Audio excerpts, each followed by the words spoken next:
Zaterdag vond de jaarlijkse manifestatie Kiestechniek plaats. Een bijzondere editie, want het evenement werd voor de 25e keer georganiseerd. En dat werd gevierd op het Draailand College. Het is best wel een hele speciale voor ons. Dus ik ben heel blij dat we dat samen met Draailand hier kunnen doen. Want het is ook voor ons een aparte locatie. Normaal zitten we bij echt een bedrijf. En nu zitten we op een schoolgebouw. Draailand doet ook al jaren mee. Zit ook bij ons in het bestuur. Dus die synergie die we samen hebben, doen we in deze 25e editie hier. Vandaag hebben we een 25-tal bedrijven en stands waar de jeugd eigenlijk allemaal technische opdrachtjes, spellen en dergelijke kunnen doen om kennis te maken met techniek in een hele brede vorm.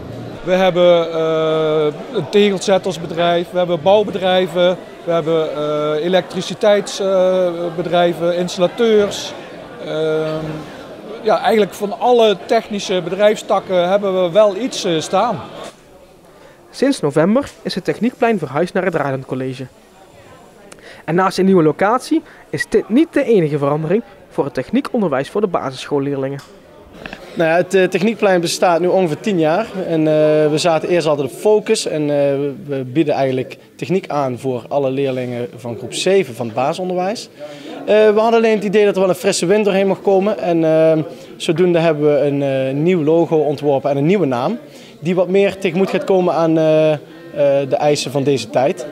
Uiteindelijk was de eer voor wethouder Van der Putten om de nieuwe naam en logo te onthullen. Via een actie-reactieparcours werd het Expeditielab gepresenteerd. De naam is bedacht door kinderen, dus we hebben een bord opgehangen waarbij kinderen ideeën konden geven. En, dus de naam komt van de kinderen af. Ja, het moet zoveel mogelijk de strekking dekken van, om zo breed mogelijk wetenschap en technologie te bestempelen.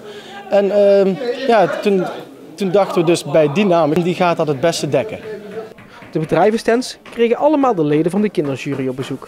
En deze bestond dit jaar uit leerlingen van de Meulenbeek. Wat moet je hiervoor doen? Je moet allemaal bedrijven jureren en dat doen we met dit blad. En dan moeten we vragen stellen en moeten een punt geven. En wat is nou heel moeilijk hieraan? Je moet goed kijken of het er goed uitziet. Dat je gelijk weet wat je kunt doen. En je moet ook, er staat ook op of het er leuk en dat het leuk is. En je moet ook een cijfer geven aan het einde, tussen de 5 en de 9. Kiestechniek mocht ruim 1500 bezoekers verwelkomen.